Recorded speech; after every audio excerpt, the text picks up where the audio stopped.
If you're following today's housing market, you know two of the top issues consumers are facing is inflation and mortgage rates. So let's look at each one. First, let's talk about inflation in the housing market.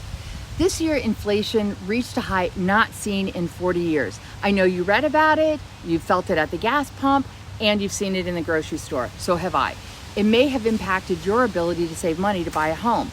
But while the Federal Reserve is working really hard to lower inflation, the August data showed the inflation rate was still higher than expected. Now, this news impacted the stock market and fueled conversations about a recession. It also played a role in the Federal Reserve's decision to raise the federal funds rate last month.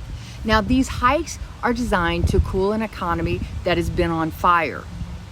And while their actions don't directly dictate what happens with the mortgage rates, their decisions have contributed to an intentional cool down in the housing market. A recent article from Fortune explains that as the Federal Reserve moved into inflation fighting mode, financial markets quickly put upward pressure on the mortgage rates. Those elevated mortgage rates, coupled with sky-high home prices, threw cold water onto the housing boom.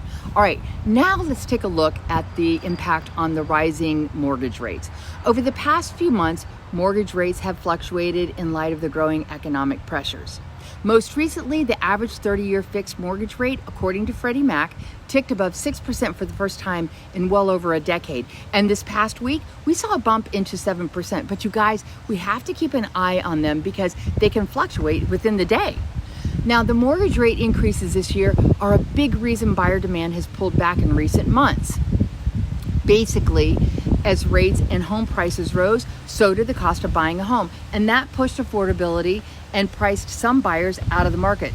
So home sales slowed and the inventory of homes for sale grew as a result.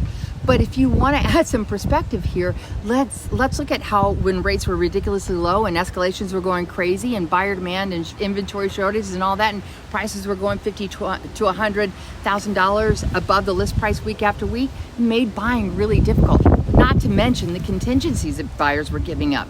So moving forward, both of these factors will continue to impact the housing market. A recent article from CNET puts the relationship between inflation and mortgage rates in simple terms. As a general rule, when inflation is low, mortgage rates tend to be lower. When inflation is high, rates tend to be higher. And while there's no way to say with certainty where mortgage rates will go from here, there is something you can do to stay informed, and that's to connect with a trusted real estate advisor. I'm constantly watching what's happening, and I'm always here to help you understand what experts are projecting. My goal is to make sure you make smart decisions about real estate. So here's your takeaway. Rising inflation and higher mortgage rates have a clear impact on housing. For expert insights on the latest trends in the housing market and what they mean for you, I'm Michelle Zelsman, Coldwell Banker Realty in Alexandria, Virginia. Let's connect.